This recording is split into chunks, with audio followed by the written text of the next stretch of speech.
الحمد لله نحمده ونستعينه ونستغفره ونؤمن به ونتوكل عليه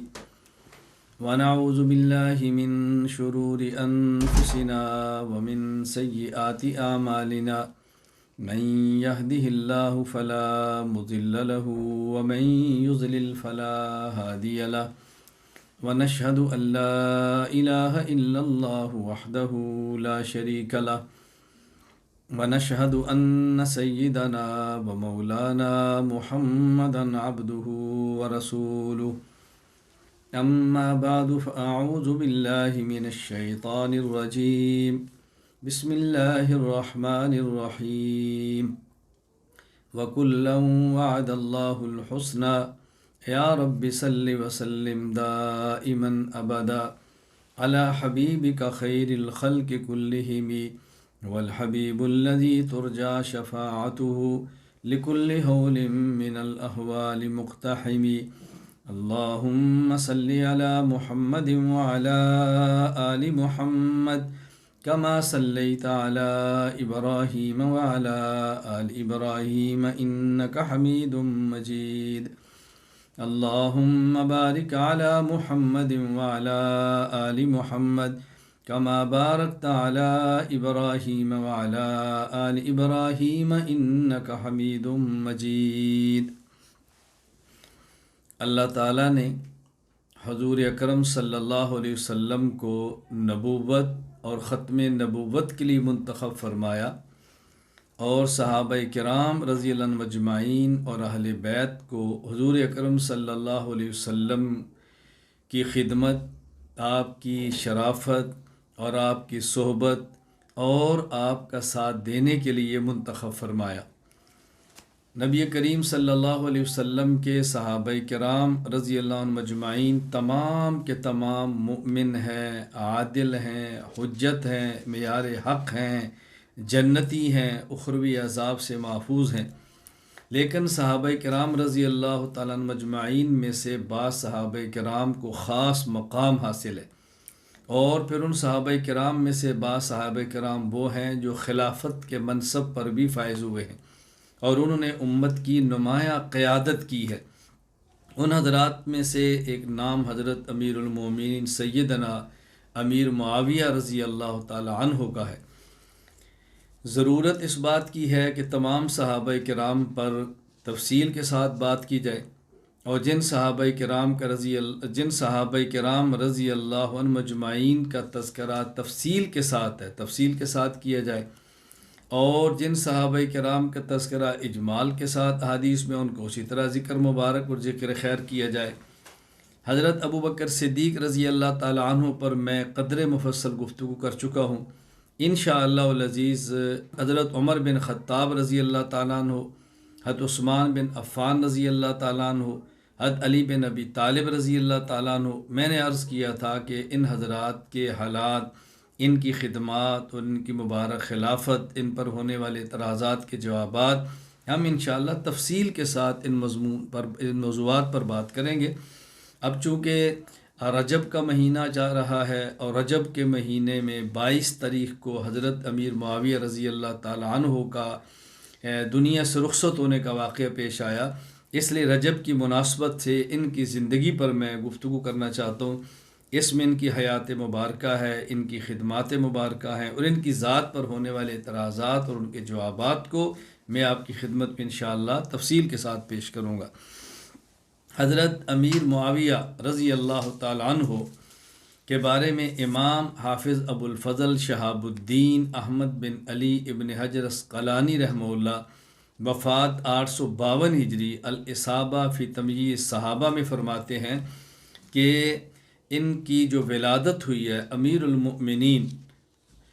ولد قبل البعثۃ ب5 سنین وقیل ب7 وقیل ب13 والاول اشہر،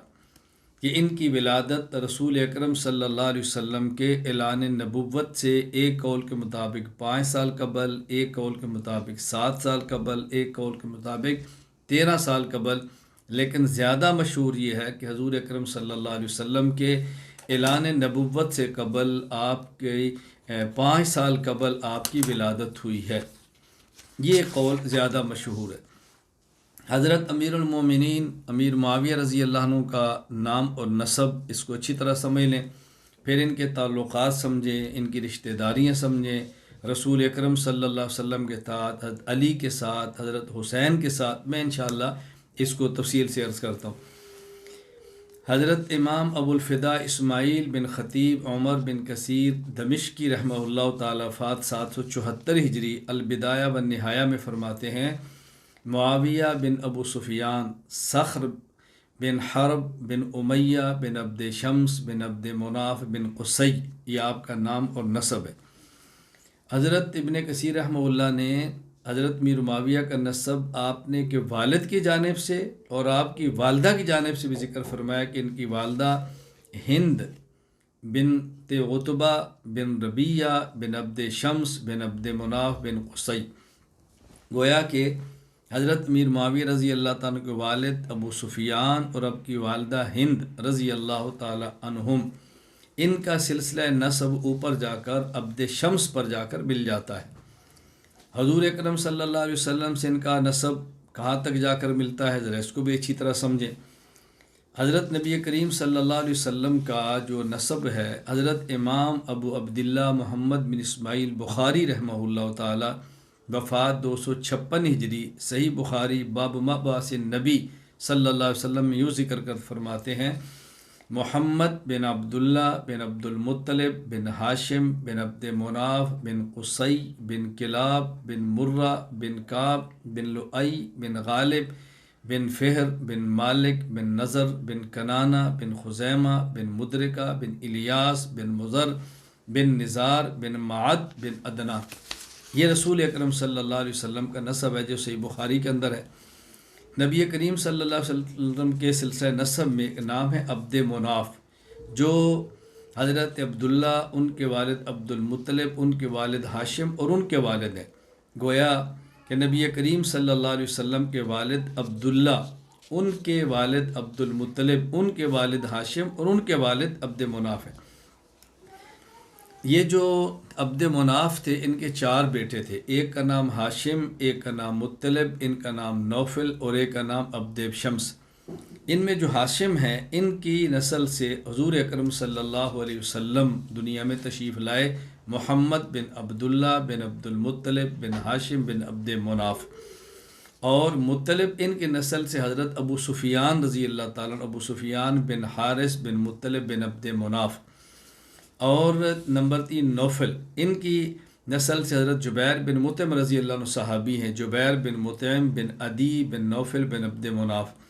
اور عبد شمس ان کی نسل سے حضرت معاویہ رضی اللہ تعالیٰ عنہ ہیں، معاویہ بن ابو سفیان صخر بن حرب بن امیہ بن عبد شمس بن عبد مناف۔ یہاں ایک بات سمجھ لیں کہ ابو سفیان نام کے 2 شخص ہیں، ایک ابو سفیان بن حارث بن مطلب بن عبد مناف، یہ رسول اللہ صلی اللہ علیہ وسلم کے چچا زاد ہیں، اور ایک ابو سفیان صخر بن حرب بن امیہ جو معاویہ رضی اللہ عنہ کے والد ہیں۔ تو گویا ابو سفیان کے نام کے 2 شخص ہیں، ایک رسول اللہ صلی اللہ علیہ وسلم کے چچا زاد اور ایک حضرت معاویہ رضی اللہ تعالیٰ عنہ کے والد، یہ ذہن میں رکھ لیں۔ نبی کریم صلی اللہ علیہ وسلم اور حضرت معاویہ رضی اللہ تعالیٰ عنہ کا نسب اوپر جا کر عبد شمس پر جا کر ان کا عبد مناف پر جا کر رسول اللہ صلی اللہ علیہ وسلم اور معاویہ رضی اللہ تعالیٰ کا نسب مل جاتا ہے۔ اچھا عجیب بات یہ کہ حضرت معاویہ رضی اللہ تعالیٰ کا نسب بھی عبد مناف پر جا کے مل جاتا ہے، اور حضرت امیر معاویہ رضی اللہ تعالیٰ کا نسب آپ کی والدہ کی جانب سے بھی رسول اللہ صلی اللہ علیہ وسلم سے نسب جا کر مل جاتا ہے۔ والدہ کا نسب ہے معاویہ کی والدہ ہند بنت عتبہ بن ربیہ بن عبد شمس بن عبد مناف۔ تو دیکھیں عبد مناف پر جا کے نبی پاک صلی اللہ علیہ وسلم کا نسب، حضرت معاویہ کے والد کا نسب اور آپ کی والدہ کا نسب وہاں جا کر ایک ہو جاتا ہے، تو نبی کریم صلی اللہ علیہ وسلم سے جا کر ان کا نسب ملتا ہے۔ یہاں ایک بات نشین فرما لے آگے بھی آئے گی کہ حضرت معاویہ رضی اللہ تعالیٰ عنہ کو جس طرح نسب جا کر آپ کے عبد مناف پر نبی پاک صلی اللہ علیہ وسلم سے ملتا ہے، حضرت عثمان بن عفان رضی اللہ تعالیٰ عنہ کا بھی نسب اسی طرح اگر جا کر حضرت معاویہ رضی اللہ تعالیٰ عنہ کے نسب سے مل جاتا ہے۔ عثمان بن عفان بن امیہ بن عبد شمس، اب دیکھیں، اس لیے حضرت معاویہ رضی اللہ تعالیٰ عنہ نے جب یہ قصاص کا مطالبہ کیا تو فرمایا تھا کہ حضرت عثمان میرے چچا کا بیٹا ہے، اس کی یہی وجہ تھی۔ حضرت معاویہ کا حضرت عثمان رضی اللہ تعالیٰ عنہ عثمان بن عفان بن امیہ، اور حضرت معاویہ رضی اللہ تعالیٰ عنہ معاویہ بن ابو سفیان بن حرب بن امیہ، یعنی معاویہ بن ابو سفیان بن حرب بن امیہ اور عثمان بن عفان بن امیہ، امیہ پر جا کے ان دونوں کا نسب ملتا ہے، اسی وجہ سے ان کو خاندان بنو امیہ کہا جاتا ہے۔ حضرت معاویہ رضی اللہ تعالیٰ عنہ پیدا ہوئے جب آپ کا بچپن تھا، اور آپ کی والدہ ہند آپ کو گود میں لے کر لوری دیتی، تو ان کی لوری کے اشعار کیا تھے؟ حافظ عماد الدین ابو الفدا اسماعیل بن خطیب عمر بن کثیر دمشقی رحمہ اللہ، وفات 774 ہجری، آپ نے البدایہ والنہایہ میں یہ اشعار نقل کیے ہیں۔ فکانت ہند تحملہ وصغیر وتقول، گود میں اٹھا کر یہ شعر پڑھا کرتی، لوری دیتی، فرماتی ان بنی مغرق کریم محبب فی اہلہ حلیم لیس بفحاش ولا لئیم ولا بتخرور ولا سؤوم صخر بنی فہر بہی زعیم لا یحلف الظن ولا یخیم، کہ یہ میرا بیٹا خاندانی شریف اور کریم